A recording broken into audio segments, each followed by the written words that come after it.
All right, we are recording, and this is gonna be an interesting one because I have been tired and exhausted all day. But I also want to rant about this chapter because it's just frustrating. So maybe I'll be able to rant, but it'll have to be short. Do I want to get straight to the rant, or do I want to? The Millennium Falcon is in the asteroid belt, well, asteroid field, going through that stuff, and then Luke goes to and arrives on Dagobah. It's mainly the Dagobah stuff that's just like this is very dumb, very poorly to even badly written. I mean, um, no, I mean it's really all just the stuff with I guess a way to put it is the Falcon being in the asteroid field. All my rant has to do with the Dagobah stuff. Um, the thing with the Falcon in the asteroid field is it is one of those you need a specific kind of competency with writing. I lack this, by the way. Let me be clear. To really well describe that idea of being in the asteroid belt, the asteroid field. Sorry, I keep saying that incorrectly. Forgive me. And having to navigate around these things, and that they are constantly there, they're constantly menacing. It didn't quite feel like that. Just to better describe the whole thing and put stress into the words. The movie definitely does it better. It helps that, for one thing, you see it all, so you're seeing things that aren't being written. Like, oh, there's an asteroid over there. They're not writing that one in here, but they could have. There are definitely authors that would be able to so effectively describe the scene that you would feel the stress. And also, obviously, you don't have a soundtrack, which the movie absolutely does have, so. But yeah, the whole thing with Dagobah is just... Okay,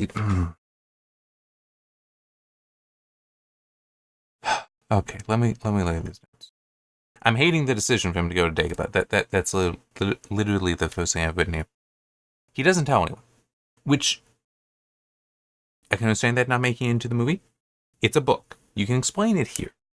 Because, like, before he left, that he told somebody. Because, realistically, this is what would happen.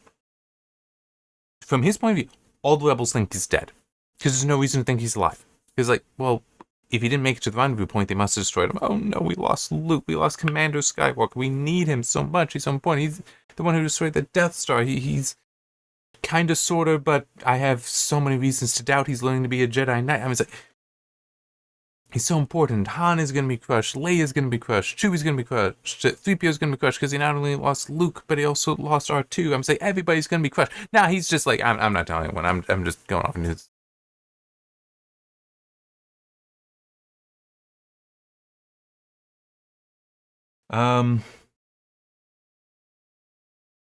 Yeah, the most we really get is him just talking with R2, and R2's like, aren't we supposed to go over there? Aren't we supposed to go over there? He's like, no, I'm going over here. Well, Leia ordered us to go there. He's like, I'm a commander. I'm countermanding that order. I mean, he's saying, I'm countermanding that order, and then he's like internally saying, I'm a commander. I can do that. It gets worse. Dagobah isn't on charts. He's literally just like, I'm going to go in that direction. It's like he says, we're going Dagobah, and R2, because in this way, actually, like, getting the other side of the conversation was in the movies, they're just putting up the gibberish on the screen, so we don't actually know what R2 is saying. We're getting half the conversation. I kind of mentioned this in something, in one of these videos not that long ago, that in Children of Many Gifts, and also to a degree in Failure, but I know it's happening in the Children of Many Gifts, where you only know half the situation because the main character only knows half the situation. In this, we're getting both sides, and this whole, do you get both sides of the conversation? Here you do, in the movie you don't. And it is one of those, well, Luke is having the conversation, but we only are listening to Luke. We're not reading the thing, because, as I said, it's gibberish. It's nonsense symbols there, so it is a choice there, but there can also be meaning to it, and I think in that case, it's helping to hide that, like when R2 in this, he offers, obviously you don't quite hear it, but Luke goes, no, I'll keep it on manual for now. In the movie, you'd think R2's just like being nice or something. Yeah, I'll get you there so you can rest, whatever. No, in this, it's clear. R2's like, you know, maybe you hit your head a bit hard. You were just in hypothermia. I mean, it's like, oh, are you sure you're feeling, oh yeah, it's great. You know, scars are gone. I'm all healed up. It's like, okay, well, that's nice. Why don't I take control for you? And like, R2's going to be like, yeah, we're going to go that way because, woohoo. Yeah, woohoo. There we go. Try to get it so that the background removal doesn't remove the screwball sign, but R2's being reasonable here. Because, like, Dagobah isn't on the charts, because he mentions Dagobah, and R2's like, what? Where's that? And it says it's not on any navigational chart.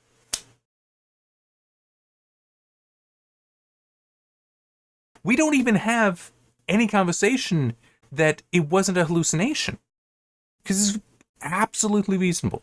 It is more reasonable than not from just reading it. If you ignore knowing what comes later, okay, if you ignore that, there's every reason, especially if all you read is Empire Strikes Back, so you don't have the previous book as well, there's no reason to believe anything but that it was a hallucination. There's no explanation for Force Ghost. There's no explanation for, like, Luke really even having connection to Kenobi. I mean, it's like, yeah, he knew him, he was his mentor, but it's like, I mean, a connection that could survive past that. It's not like the Force has been well enough described that this is touching unreasonable. It's like in the movie, it's better because you see Kenobi's full form there, and there is a little bit of a back foot. Now, if this were, and it does hint later, after they're at the planet, that the Force, that, you know, Luke is like, maybe I had some help getting here. It's like, you could have Kenobi going, it's over that way. Turn a little bit. You could have done something like that, because that at least would establish, or even while he's leaving, he could have been thinking about going and then hearing Kenobi go, you must go. You could do something like that to reestablish that this is happening, but you do it in a way that it's not just a memory. Because once you do that, now you have reason to doubt it's a hallucination, because he's not injured in a way, I mean, unless it's been a day or so, I think, you know, something like that. So it's like, you must believe that the symptoms from the Wampa attack have lasted this long, which you can start pushing that away. You could have it set, so now it's like, okay, yes, that's right, I'm going to Dagobah. I'm going to, could have done, but no, none of that. Just say, oh, already here. I think I may have had some small help in getting here. Damn.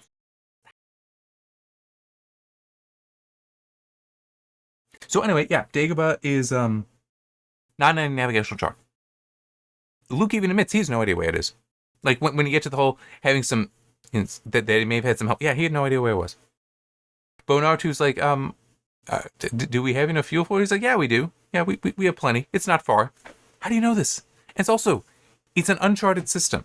Hoth is not referred to as being uncharted. There's also an issue of, okay, Dagobah.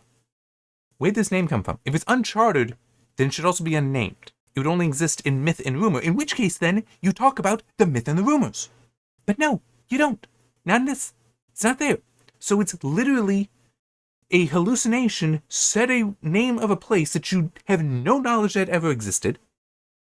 You do not set up that there's any myths or rumor about it at all. There's no legends. It's not like saying go to Avalon, because at least then there's legends that, or going to Atlantis, because that might be a little bit easier for people to know. Avalon is a reference to Arthurian legend, but Atlantis, actually, I'm not sure which mythology you want to connect that to. I think most people would connect it to Greco-Roman, but I don't remember who was that actually wrote the story. He learned it when visiting Egypt, so it's like Mediterranean mythology, I guess is the best way to put it. But it's like, at least that, if Kenobi said you must go to Atlantis, it's like, okay, I've heard of Atlantis. This is go to Dagobah. God bless you. I mean, was that a sneeze? Was that a cough? What is? Nothing.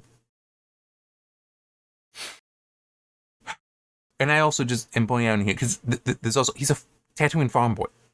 He's a Tatooine farm boy. Why would he know any other planet than Tatooine? I mean, he would know Tatooine. Would he know Alderaan? Maybe, because it is described as a somewhat significant planet before it goes boom. Coruscant, he should know. Kind of out of any others. I mean, it's just one of those.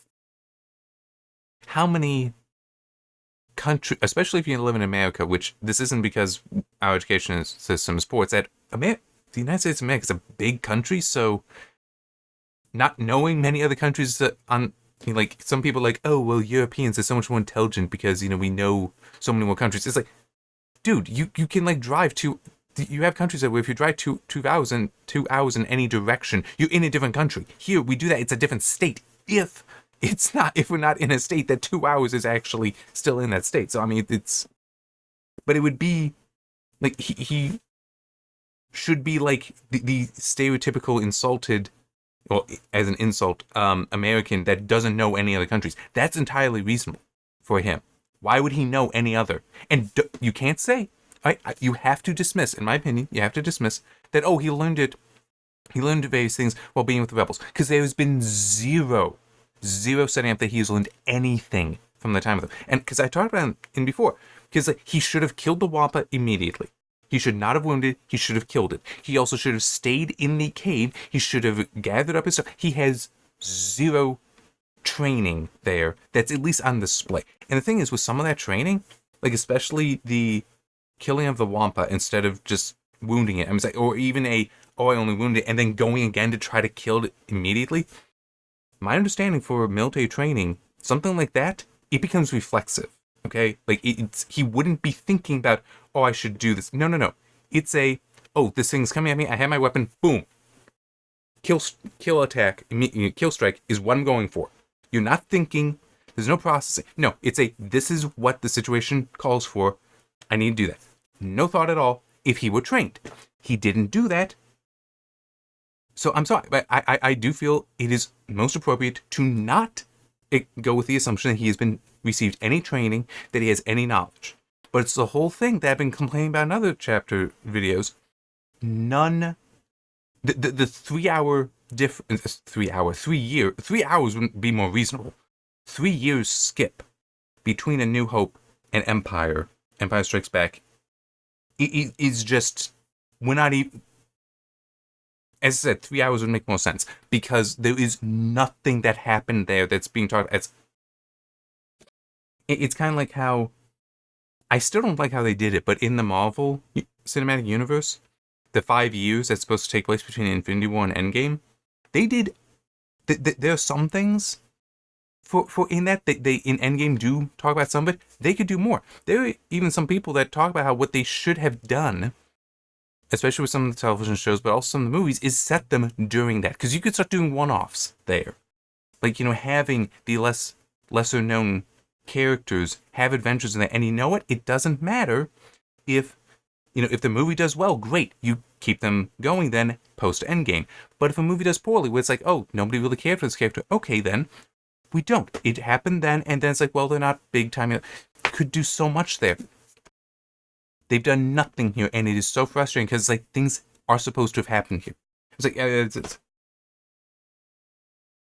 in part of the opening for Endgame is Cap at a group meeting, talking through the experiences that people have. It's like they do address it. I think they could have done it better in Endgame, but at least they do. This is no, we're not addressing it at all.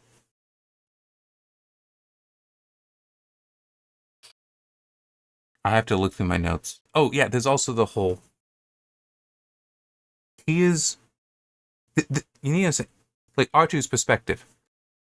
We are in a fighter craft.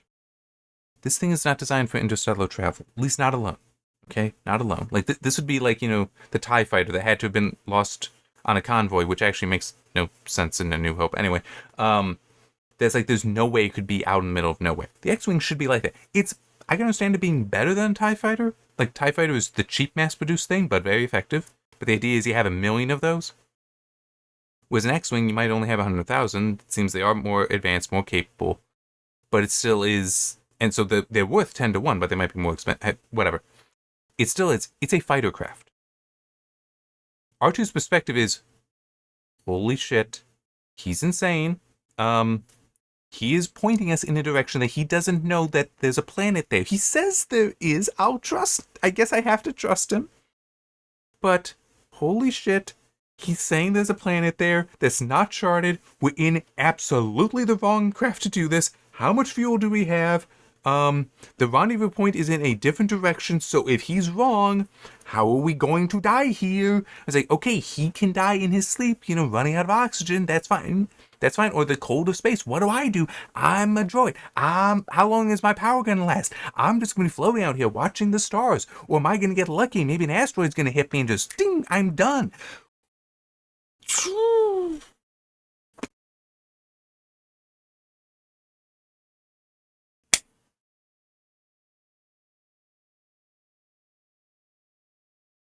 I think I already mentioned, I'm looking through the notes.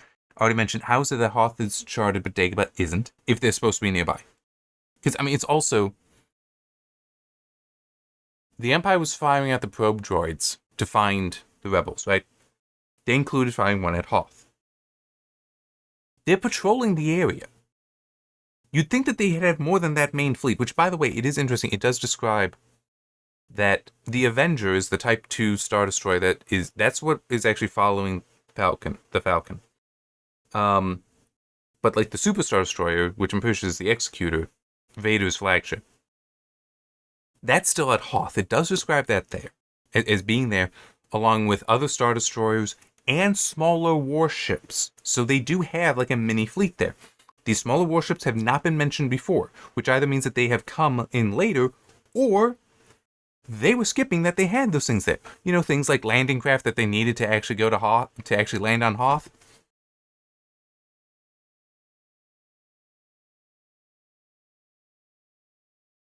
Anyway, my point was, they're patrolling the area. Guess what that also means? They're charting the area.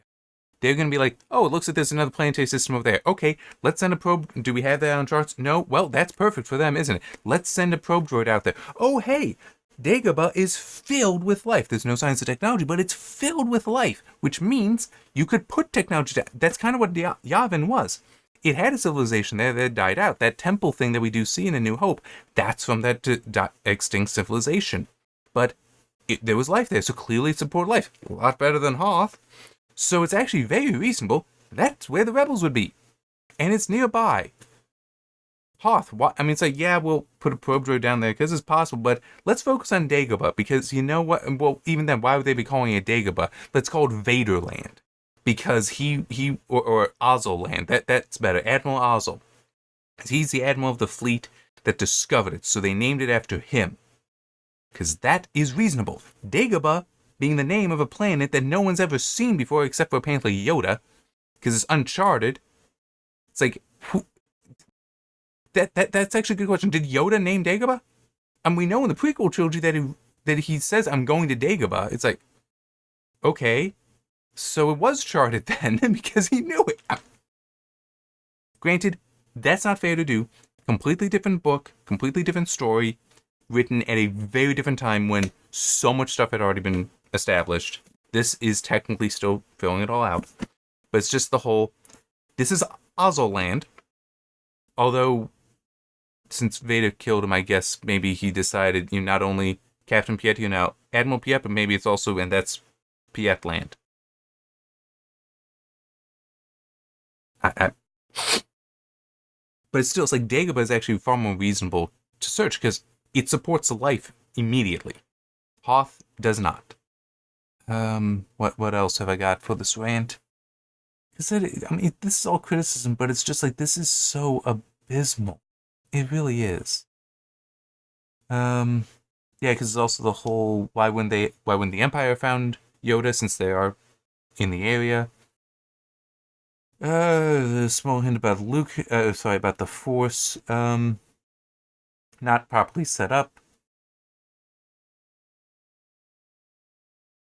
Yeah, and just, I do explain, I think I was, in the rant had already said about, Kenobi could have been like, it's over there. You could also have had it where as he's going, and potentially even thinking about going to the rendezvous point, and then Kenobi could be like, You must go to Dagobah and train with Yoda, the Jedi Master who trained me. You could even have like a repeat of that, but it's still setting up that, oh, wait, this isn't a hallucination. It's happening again, and that's not been bumped.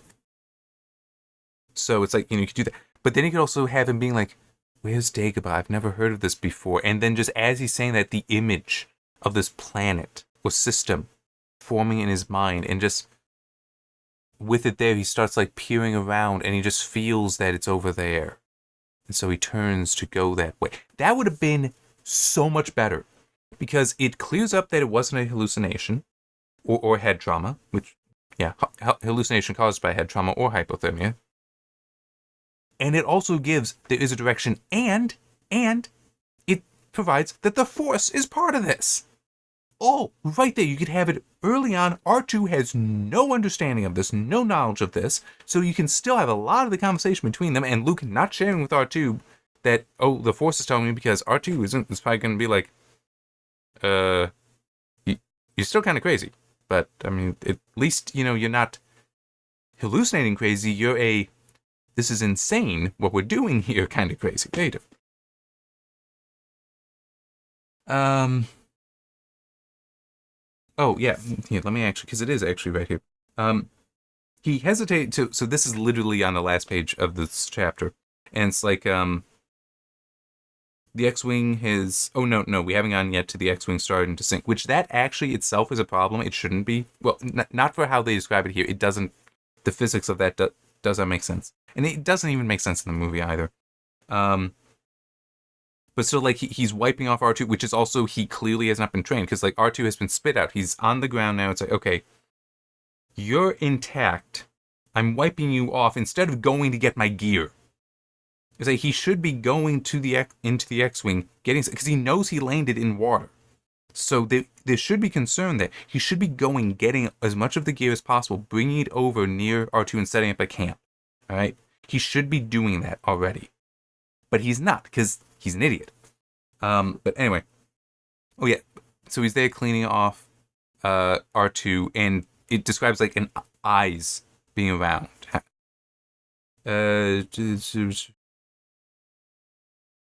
Suddenly, Luke noticed a pair of tiny but vicious eyes winking at them through the shadowy underbrush, and then vanishing with a scutter of diminutive feet. I'm not sure if that is actually supposed to be like Yoda is there and has seen him, or if it's just an animal around. But after that, he hesitated to doubt the advice of Ben Kenobi, but now he was beginning to wonder if that rogue specter had somehow made a mistake leading him to this planet with a mysterious Jedi teacher. It's a hallucination, Luke. That's the answer. I'm saying, it is not set up at all that he should have any belief in this thing. Which, again, the missing 3 years. Some of that could have been he would have Kenobi talk to him.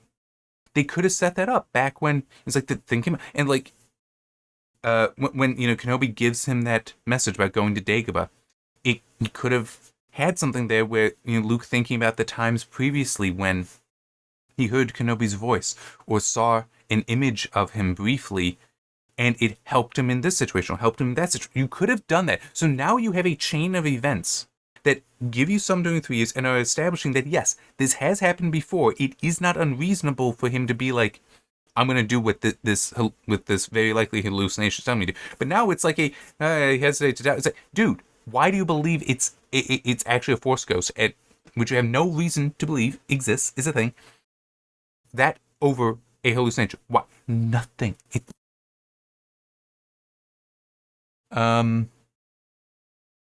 That's the main thing about this. Oh yeah, I did put one thing in here that's kind of funny, and now oh no, it's messing with the colors a little bit. Excuse me. That line in A New Hope, it's actually paying off a little bit. The whole Luke making instant decisions for good or bad is in the wrong damn book.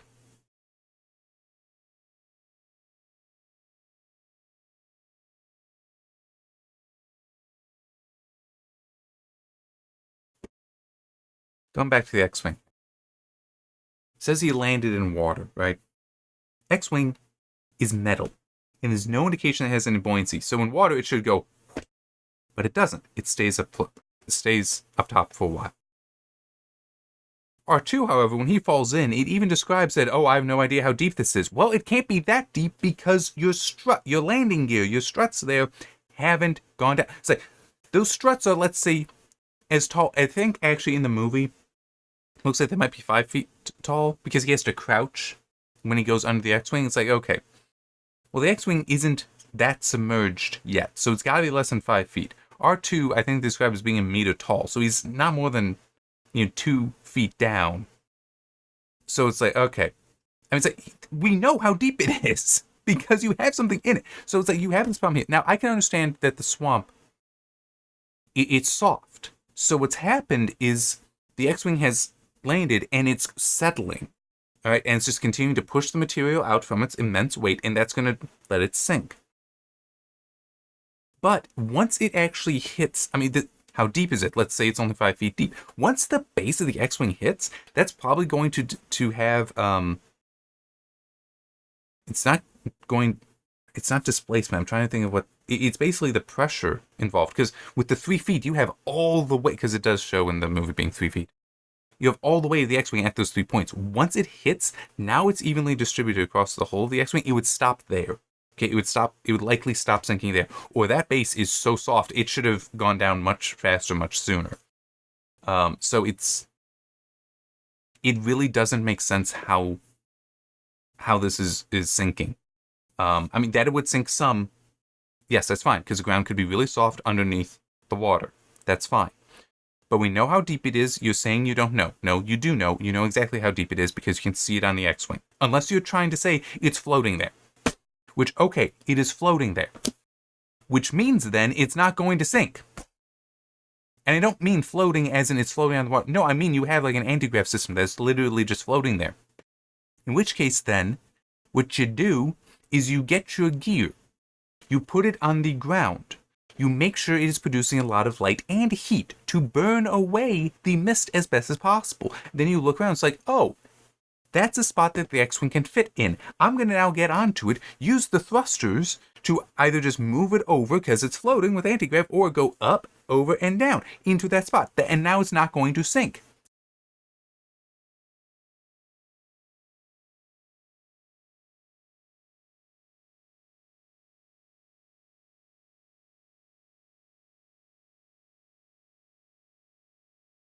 I get you need to set up that it's the whole, yep, he's going to lift it out, we'll try to fail, and Yoda's going to do it.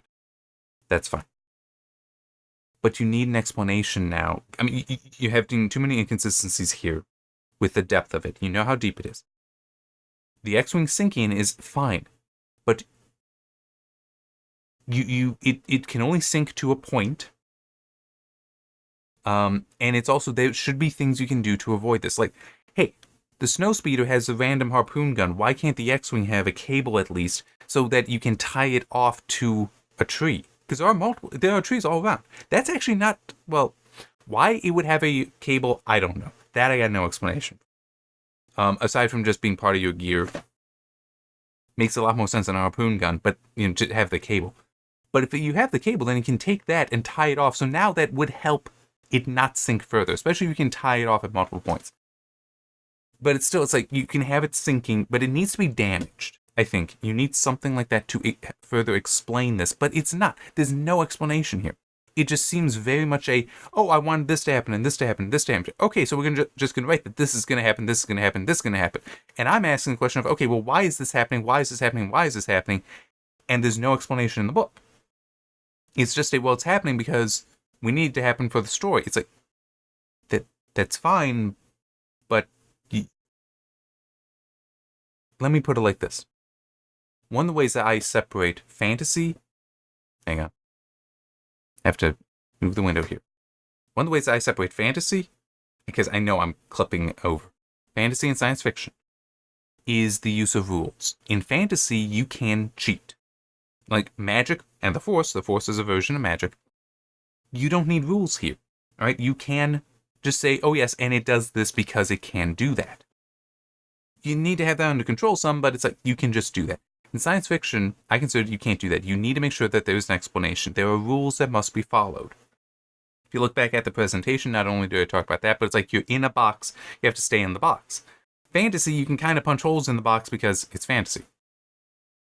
And by the way, I'm also going to add, this is one reason why I hate, like, I really do. It upsets me. It bothers me. It frustrates me. It gives me anger to see people talk about the genre of science fiction and fantasy. It's like, these are very separate. They are things that very much distinguish one genre from the other. Stop combining them. Okay, stop doing that. Yeah.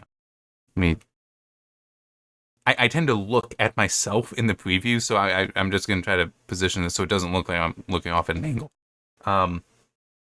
This is science fantasy, okay? Star Wars is science fantasy. I'm kind of seeing this here, because in science fiction, it's like, well, no, you have to explain how stuff would actually be working. And to be fair, for me, it's like, if I ever try writing fantasy, and I do actually have some ideas for that, it's also going to be kind of science fiction-y. I was like, well, technically I've already, superhero fantasy, Failure and The Children of Many Gifts are both that. There are still rules, but there's a lot where it's like, nah, this is just how it works. And there's nothing wrong with that. But it still is, there are rules. There are rules to how these things work, and I need to follow them. I need to pay attention to them. Here, it's just straight up science fantasy, it seems, so they're not really bothering with it, because, like, well, you need this point to happen, this point to happen, and you go with that. I also do that to some degree. There is one major contrivance in that story, in Children of Many Gifts, that it still bothers me, but it's one of those things where it's like, yeah, but it's what I need to have happen. All right, but a major one, granted. There would be another lesser one. But two.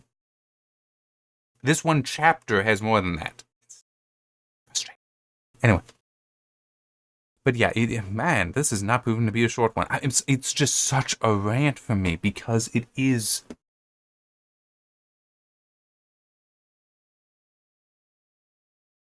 It is poor storytelling. And there is bad writing.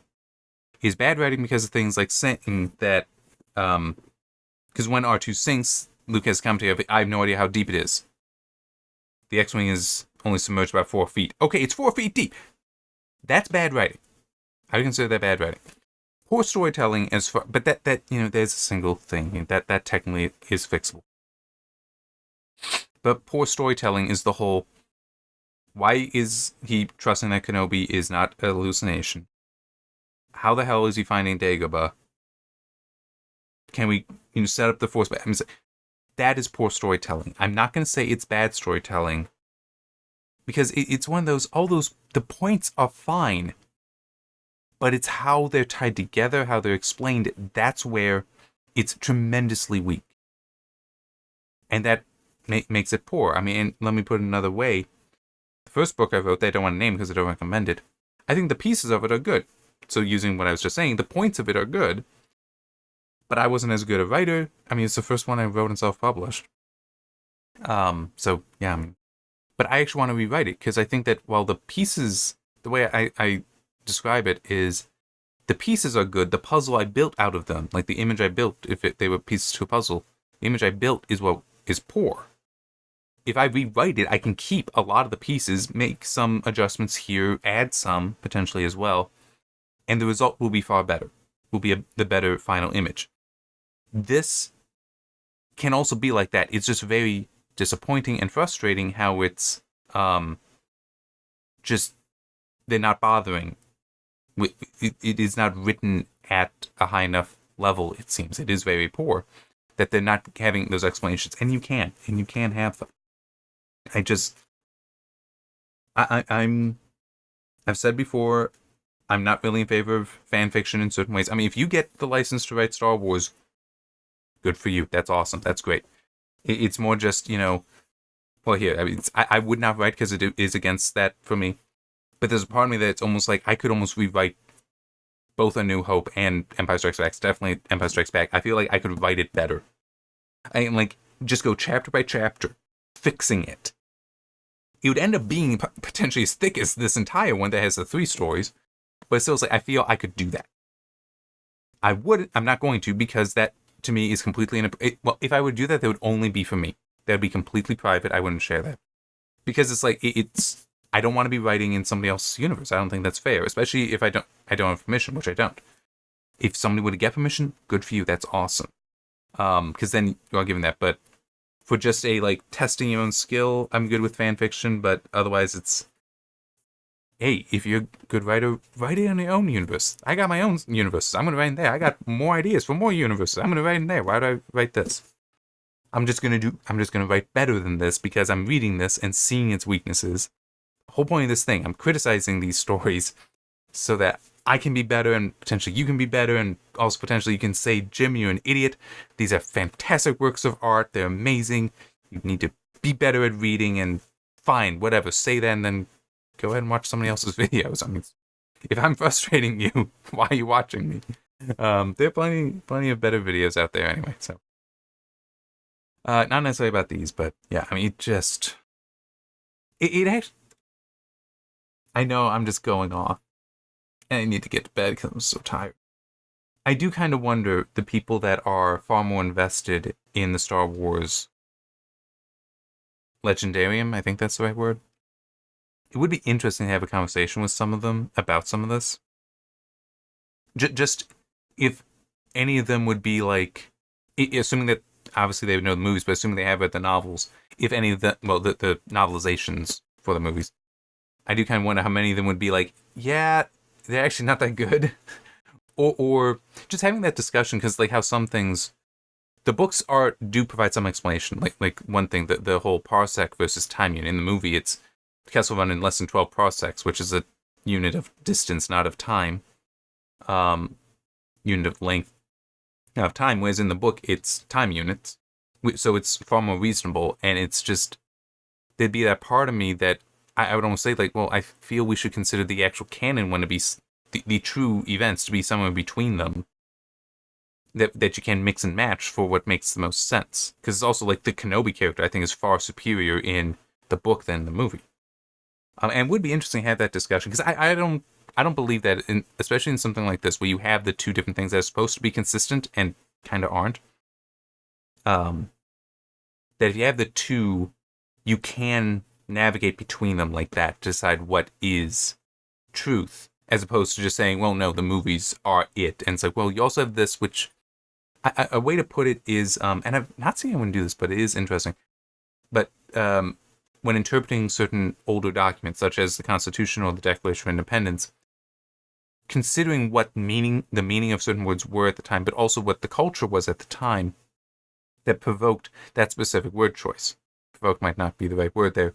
I mean, it's not completely incorrect, but basically, they chose that word because that had a meaning for them at that time. When you start interpreting it with modern meaning, it ceases to make as much sense. At least the sense that they had for it. But also one other thing that's kind of relevant here is both the Declaration of Independence and Constitution were written in multiple languages, and copies, definitely of the Declaration of Independence, were sent to various countries. So it's like there is a French version of it. There is a version of it in original French, written by the founders in French. I've never seen anyone talk about doing comparisons there, because now you have to do that word choice process again, but in another language. So things don't necessarily match up perfectly. So why are they choosing this word instead of this word to describe something? You could get so much meaning out of that and help figure out that no, the meaning is here. It's not completely the English, not completely the French or the German or the Italian, and so on and so forth. You get the idea. But somewhere here, in between all of them, I feel you could do that with the movies and the books. And it would be interesting to have a discussion with somebody about that, and potentially also a heated argument about how no, the books are really poorly written. Well, at least this one is.